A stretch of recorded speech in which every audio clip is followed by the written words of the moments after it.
রাত পোহালেই বাগদেবীর আরাধনা, বছরের সেই বহু কাঙ্ক্ষিত দিন। পড়ার টেবিল থেকে শ্রেণীকক্ষ, শহরের অলিগলি থেকে গ্রামের উঠোন, সব জায়গাতেই আজ শুধুই সরস্বতীময়। কিন্তু তার ঠিক আগের মুহূর্তে জিয়াগঞ্জের মৃৎশিল্পীর ঘরে চোখ রাখলেই ধরা পড়ে এক অন্য গল্প। ভোরের আলো ফোটার সঙ্গে সঙ্গেই প্রতিমা নিতে মানুষের ঢল। কেউ টোটোয়, কেউ ভ্যানে, আবার কেউ সযত্নে কোলে করেই তুলে নিচ্ছেন বিদ্যার দেবীকে, যেন নিজের ঘরের মেয়েকেই নিয়ে ফেরা। সেই উদ্বেগ বাঙালির, আমাদের সরস্বতী পুজোটা সবসময় একটা উদ্বেগের জায়গা থেকে এসছে। ছোট থেকে আমরা সেই জিনিসটা জানি। আজ স্কুলে আমাদের সরস্বতী পুজো, আমরা ছাত্রীদের একটা ম্যাম, আমাদের একজন সহশিক্ষক এসেছেন নিতে, তো সেই জন্য খুবই আপ্লুত। রাত পোহালেই সরস্বতী পুজো, সবাইকে জানাই সরস্বতী পুজোর আন্তরিক শুভেচ্ছা ও ভালোবাসা। কোন স্কুল থেকে এসেছেন? আমরা এসেছি রামদাস আউলিয়া গার্লস হাই স্কুল থেকে, জিয়াগঞ্জে। আচ্ছা, এই যে ঠাকুর নিলেন, নিজের পছন্দ করেই নিচ্ছেন? অবশ্যই। কতটা আনন্দিত এই ব্যাপারে? অবশ্যই ভালো লাগছে। প্রথমবারের মতো স্কুলের হয়ে নিতে এসেছি, সেটা অবশ্যই। এতদিন ছাত্র হিসেবে আমরা নিয়ে গেছি, এখন স্কুলে সহশিক্ষক হিসেবে আমরা নিতে এসেছি, এটা অবশ্যই ভালো লাগছে। তার সাথে ছাত্রীরাও এসেছে, ওদেরও ভালো লাগবে। সবাই যে ছাত্রীরা মিলে একসাথে মিলে সব কাজগুলো করা, এটাই সব থেকে বড় আনন্দের। আপনার পরিচয়? আমি ওই স্কুলেরই সহশিক্ষক হিসেবে, মানে গেস্ট টিচার হিসেবে আছি এখন। নীতিশ পাল। নীতিশ পাল। মৃৎশিল্পীর উঠোনে তখন সময়ের সঙ্গে যুদ্ধ। কোথাও তুলির শেষ টান পড়ছে মাটির মুখে, কোথাও শাড়ির আঁচল ঠিক করা হচ্ছে নিখুঁত ভাঁজে। প্রতিটি প্রতিমায় আলাদা যত্ন, আলাদা আবেগ। শেষ মুহূর্তের প্রস্তুতিতে কাল ঘাম ছুটছে শিল্পীদের। নাওয়া খাওয়ার সময় নেই। পরিবারের ছোট থেকে বড় সবাই ব্যস্ত একটাই কাজে, বাগদেবীকে সময় মতো পাঠিয়ে দেওয়া।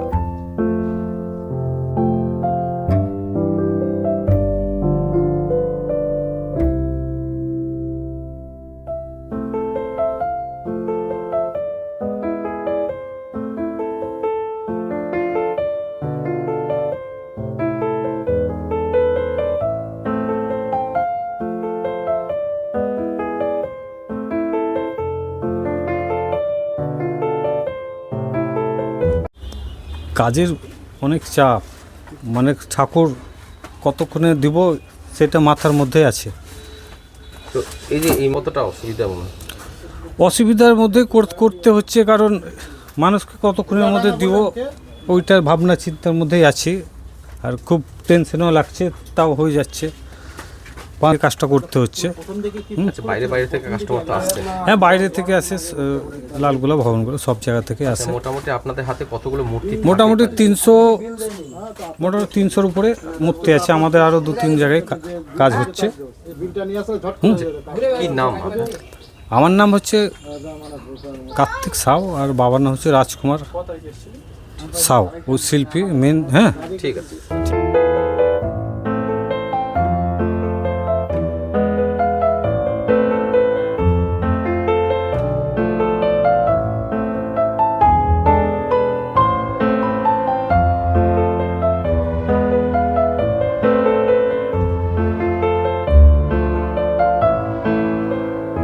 ছাঁচের তৈরি সরস্বতী থেকে শুরু করে সাবেকিয়ানার মূর্তি, আবার আধুনিক ভাবনায় থিমের সরস্বতী, সব মিলিয়ে শয়ে শয়ে প্রতিমা আজ রওনা দেবে বিভিন্ন বিদ্যালয়, ক্লাব ও ঘরোয়া পুজোর মণ্ডপে। এটা তো প্রতি বছরই চাপ থাকে, এবছরও চাপ আছে। তবে আমি এবারই জামাই, আমি প্রতি বছর আসি, একটু ওনাদের হেল্প করি। তা আমার বাড়ি হচ্ছে নৈহাটি, এবং এই সমস্ত কাজ মানে হস্তশিল্প আমার খুব ভালো লাগে, প্রতি বছরই আমি এখানে আসি।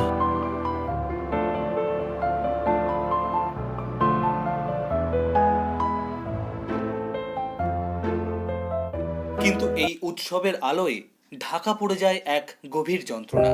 বছর ভর অপেক্ষা করে অক্লান্ত পরিশ্রমে মাটির শরীরে প্রাণ এনে দেন যে মৃৎশিল্পীরা, তাদের জীবনের লড়াই থামে না।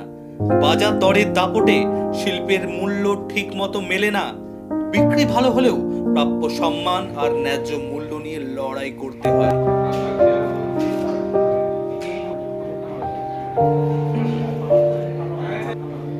তাই বাগদেবীর মুখে হাসি ফুটলেও শিল্পীর কণ্ঠে ধরা পড়ে আক্ষেপের সুর। আজকে তো প্রচুর চাপ, তার কারণ সব অর্ডার দিচ্ছে লোকে শেষের দিকে। 2 মাস 1 মাস আগে যদি অর্ডার দেয় এত চাপ থাকে না।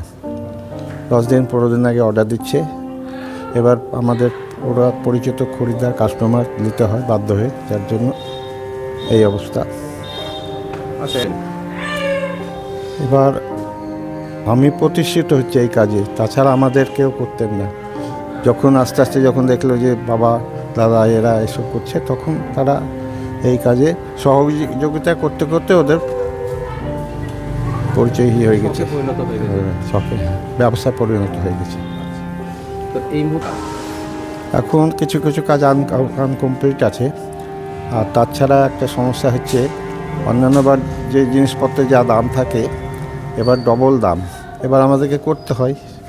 সেই হিসাবে কাস্টমারটা একটু কম আছে, আচ্ছা, ওই 200 থেকে 250 পিস। ছাঁচের কাজও বাড়িতে মেয়েরা করে, ওরা প্রায় ছাঁচের 3টে ফ্যামিলি মিলে প্রায় 3000 4500 এরকম কাজ আছে ছাঁচের। ওদেরও খুব চাপ কাজের।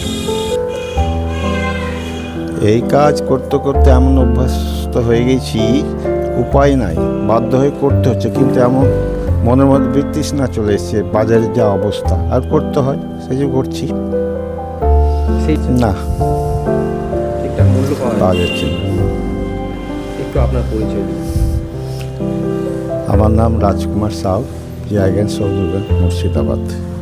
তবে আমরা শুধু মাটির কাজে যুক্ত নয়, ফাইবারের কাজ করে আছি বলে কিছুটা মেকআপ হচ্ছে। ফাইবারের কাজে আমাদের পয়সা হচ্ছে। সমস্ত অভাব, সব কষ্ট ভুলে মাটির প্রতিমায় ফের প্রাণ দেন মৃৎশিল্পীরা। কারণ এই দেবী মানেই শিক্ষা, আলো, ভবিষ্যৎ। আর কয়েক ঘন্টা পরেই শহর থেকে গ্রাম, কচিকাঁচা থেকে বড়রা সবাই মেতে উঠবে বিদ্যার আরাধনায়। সেই আনন্দের ঠিক আগের মুহূর্তে শিল্পীর ঘামে ভেজা এই গল্পই আজ ধরা পড়েছে শুধুমাত্র বাংলা নিউজ এমএসডির পর্দায়।